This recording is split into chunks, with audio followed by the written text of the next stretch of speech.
This is the story time of why my situationship and I ended. Believe it or not, I was actually not going to tell this story for a little while because I do like to keep some parts of my life private, but I decided I don't give a fuck because he has no respect for me, so it's just like, might as well tell the story because it's an interesting one. So when my situationship and I met, we were both in relationships and we were coworkers.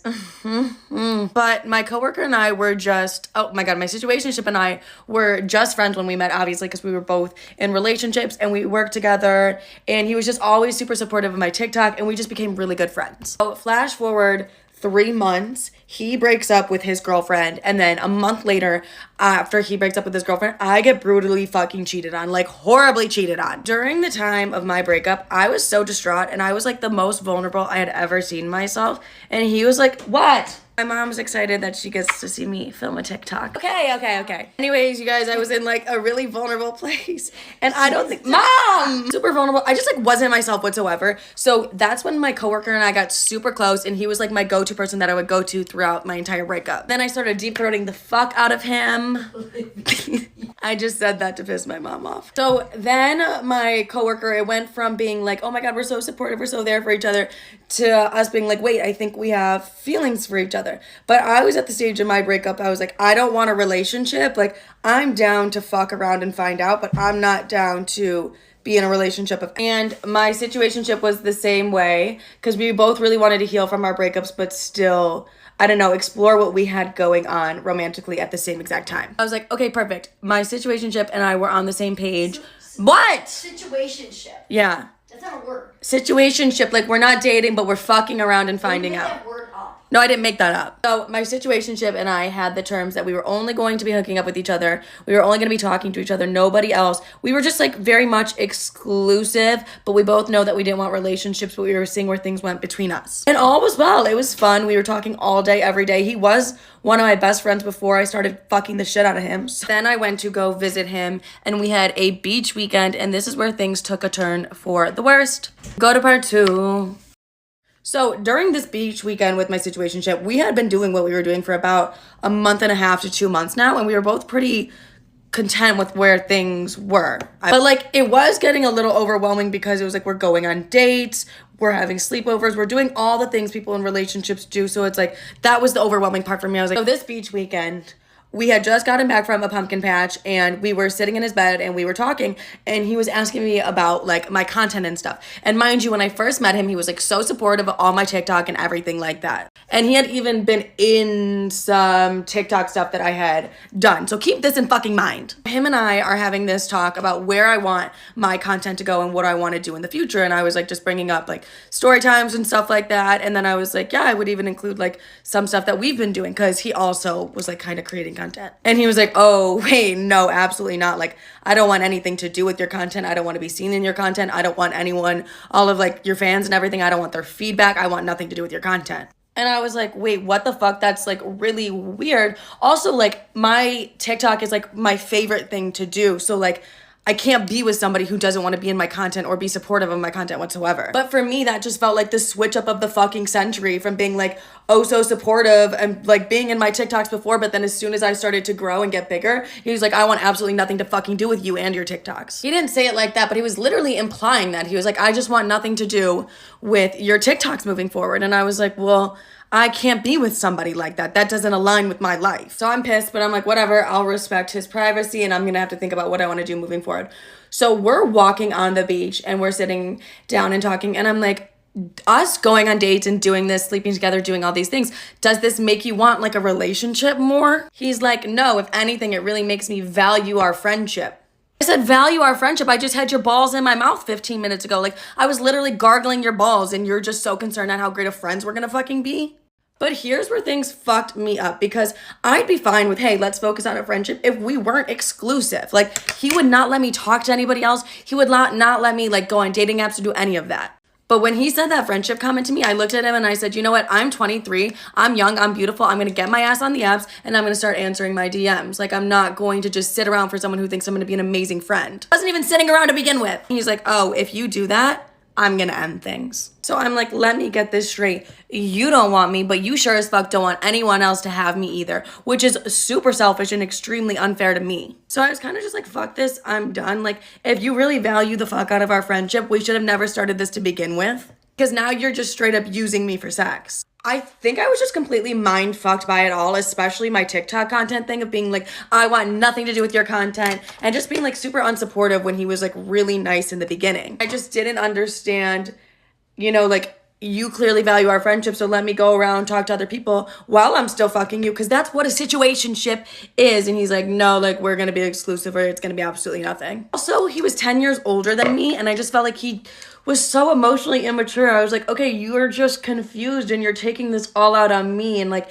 I don't appreciate this. So I kind of gave him an ultimatum, and I was like, if you really value our friendship and that's what you want to focus at the end of this, just let me know, because I'm going to get on the dating apps. And he FaceTimes me an hour before I go to fucking work, which, mind you, my job at the time, I had to be like on TikTok live for 2 fucking hours. So he calls me and he's like, yeah, I was thinking, I think we should end things, because like, if you're going to go on Hinge and do all those things, I'm just not comfortable with that, and I'm just going to get hurt in the future. So we should just end things. As I'm getting fucking ready for work, I'm just like, okay, yeah, whatever. Hang up the phone. I'm not even gonna argue and fight with this man, because like, there's literally just no fucking reason at this point. And I just was like crying as I was getting ready for work and stuff, because like, that was like a heartbreaking thing. Like, I wasn't just losing my loser ass situationship, I was losing someone who was like my best friend at the time too. Like, I'd really love to be friends though, and I'm like, give me some time, buddy. Flash forward like 4 months, I'm over it. I'm sucking new dick at this point. And I'm like, hey, like, we could be friends kind of thing. We try for 2 days, we get in a fight, and he's like, you know what? We can't even be friends. So I'm like, you know what? Great. We just blew up a great friendship just because you wanted to see what my pussy felt like. No. Bye, my situationship. And I ended.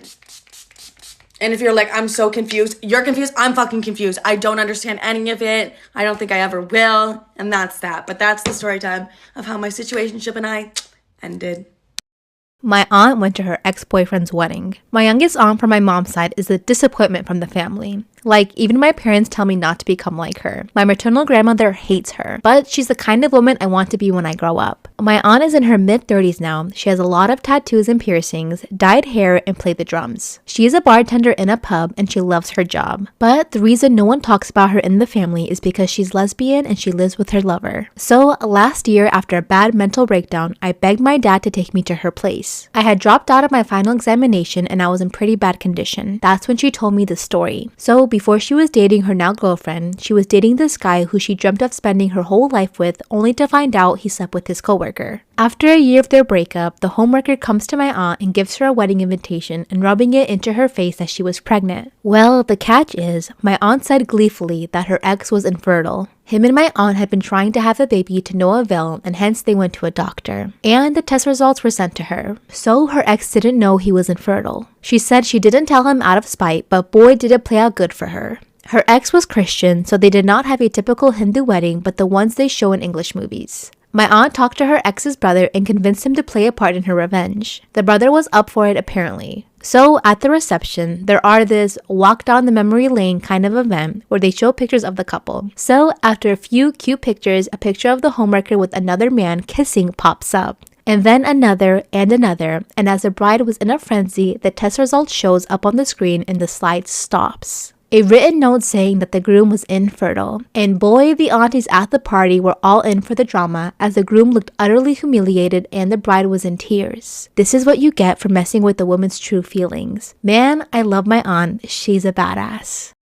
Am I the asshole for asking my ex-wife to stop making my kids jealous and flaunting? So I've, male 38, been divorced from my ex-wife, female 35, for 10 years. And we have 2 kids together, 12 male and 10 male. I remarried a year later while she is still single. I have 3 additional children, female 9, female 7, female 3. I have my sons over every weekend. About 4 years, my ex-wife opened up an online business and she's been making six figures, while my wife is a stay-at-home mom and I make $30K to support our family. Wow. I'm not very good at math, but that's 30K. What math do you need to do? What math? You can't live on it. It's hard. with a wife and three kids. 3 kids, wife, and then he has to pay probably something for the other 2. Can't live on that on Wow. your own. Wow. I don't know how he's doing it. So you can imagine how this difference has affected our 2 households. They live in a gated community. She drives a 2022 RSQ3 Audi. Sick. And she and our sons go to 2 extravagant holidays a year. My sons came over this weekend and started telling me and the girls they're going on a Disney concierge cruise in the summer. My daughter started crying, saying, "Daddy, we want to go." And when I looked online for the prices, they're priced at $5K per person. It's been all they've been talking about nonstop. I feel like their wealth is being shoved down our throats when we can barely afford heating this Christmas. It's hard not to be hateful, but I sent her a long text saying, "Stop trying to make us feel less than." I also told my sons in private, "Please don't mention holidays or gifts around the girls." She replied with saying, "It's not her problem how we feel. And when she does nice things for our boys, that me and my wife are the last people on her mind." Am I reading into this too much, or am I the asshole for saying she's spiteful? My fiance wants his father to check my hymen tomorrow night before I get married.